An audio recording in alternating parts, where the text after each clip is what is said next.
बच्चों, कैसे हो सब? सब अच्छे होंगे। तो चलिए आज का हम अपना अध्याय आरंभ करते हैं। आज हम पढ़ेंगे चतुर वानर के बारे में कि बंदर कितना चतुर होता है, उसके बारे में हम पढ़ेंगे। तो चलिए पढ़ते हैं चतुर बंदर के बारे में। कवाचित स्थाने एका नद्या आसीत। किसी स्थान पर एक नदी थी, यानी कि एक जगह थी, वहां पर एक नदी बह रही थी। तस्य तटे एक वृक्ष आसीत। उसके किनारे, नदी के किनारे एक पेड़ था। तस्य ऊपरी रक्त मुख नामक एक वानर आवसत। उस पेड़ के ऊपर एक लाल मुंह वाला एक बंदर रहता था। तस्याम नद्याम एक मकर आसित। उस नदी में एक मगरमच्छ रहता था। पेड़ पर एक बंदर था और नदी में कौन था? एक मगरमच्छ। मकरे अपि यदा कदा जलात निर्गत वृक्ष अदय सौपतत। और मगरमच्छ जब कभी बाहर निकलता था नदी से, तो उस पेड़ के नीचे मगरमच्छ सोता था।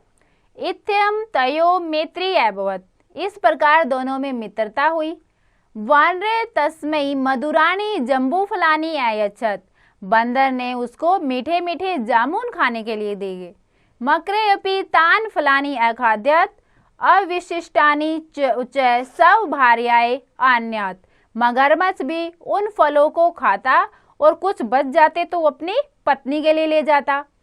तानी भुक्त्वा मकरस्य भार्या सब पतितम एवदत। उन इतने मीठे फलों को खाकर मगरमच्छ की पत्नी अपने पति से बोलती हैं, यह वानर जो बंदर प्रतिदिनम इमानी मधुरानी फलानी, जो बंदर प्रतिदिन हर रोज इतने मीठे फल खाता है, तस्य हृदय तो अवश्य में बहु मधुरम भविष्यति। तो उसका हृदय, उसका दिल तो बहुत ही मीठा होगा जब रोज वो इतने मीठे फल खाता है। तो अहम तस्य वानरस्य मधुरम हृदयम खादितम उच्छामि। मैं उस बंदर का मीठा हृदय खाने की इच्छा रखती हूँ, मुझे उस बंदर का हृदय चाहिए।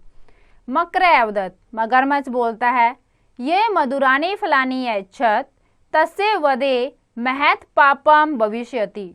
जो ये मीठे फल हमें देता है उसका मैं वध कर दूं, ये पाप होगा।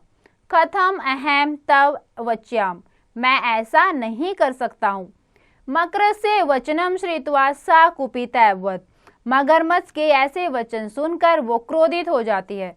सा कथ्यत, वह बोलती है, यदि तुम तस्य वानरस्य हृदयम आन्ये में न दास्यामि तरी अहम सब प्राणाम त्यक्ष्यामि। यदि तुम मुझे उस बंदर का हृदय खाने को नहीं दोगे तो मैं अपने प्राण त्याग दूंगी, मैं मर जाऊंगी। तस्य कोप शांतये मकर वानर अगच्छत अवदच्च।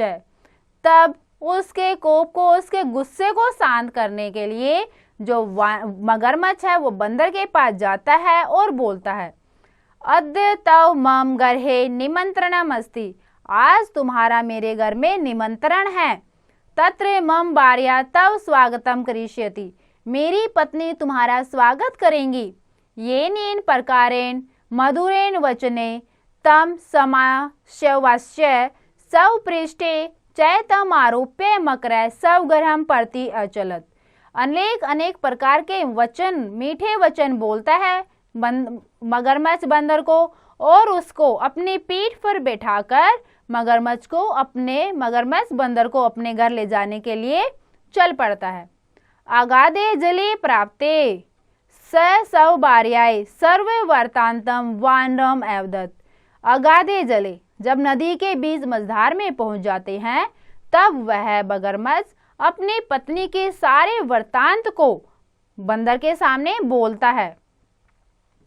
तत्श्रुत्वा प्रत्य उत्पन्नमति वानर एकथ्यत। यह सुनकर वह तेज बुद्धि वाला बंदर बोलता है, कथम न तवम माँ पूर्वम अवदत। तुमने मुझे ये पहले क्यों नहीं बताया कि तुम्हारी जो पत्नी मेरा हृदय खाने की इच्छा रखती है। मम तु एकमेव हृदयम अस्ति। मेरा तो एक ही हृदय है। तच्च वृक्ष शाखायाम सुरक्षितम अस्ति। और मैं तो पेड़ की शाखा पर, पेड़ की टहनी पर उसको सुरक्षित रखता हूँ। क्यों? क्योंकि मेरे पास एक ही हृदय है और मैं वो अपने पेड़ की टहनी पर उसको रखता हूँ संभाल के। अन्यथा इस मम उत्पलेन तत्चूर्णिता भवेत्। नहीं तो मैं इतना चंचल हूँ, मेरी चंचलता के कारण वो चूर्णितम यानी कि वो टूट के बिखर के गिर जाएगा कहीं ना कहीं। अतः माँ शीघ्रम, इसलिए शीघ्र करो, जल्दी करो, इसीलिए तत्र न, वहां चलो, ये न हम सब हृदय मान्यामी, मैं अपना हृदय ले आऊंगा। मूर्ख मकर तथे वैक्रोत, मूर्ख मगरमच्छ ने वही किया, बंदर को ले गया वापिस अपना पेट पे फिर से बैठा के।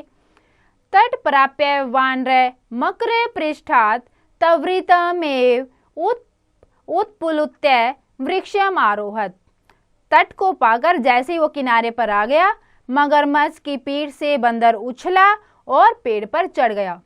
स मकर अवदत, वह मगरमच्छ को बोलता है, रे मूर्ख, अरे मूर्ख मगरमच्छ, किम कस्यचित हृदय शरीरेण पृथकम भवति, क्या कभी जो हमारा हृदय है हमारे शरीर से अलग होता है।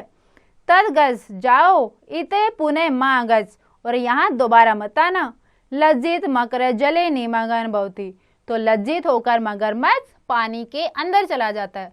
तो देखा बेटा, मूर्ख मगरमच्छ को कैसे चंचल बंदर ने उसको मूर्ख बनाया।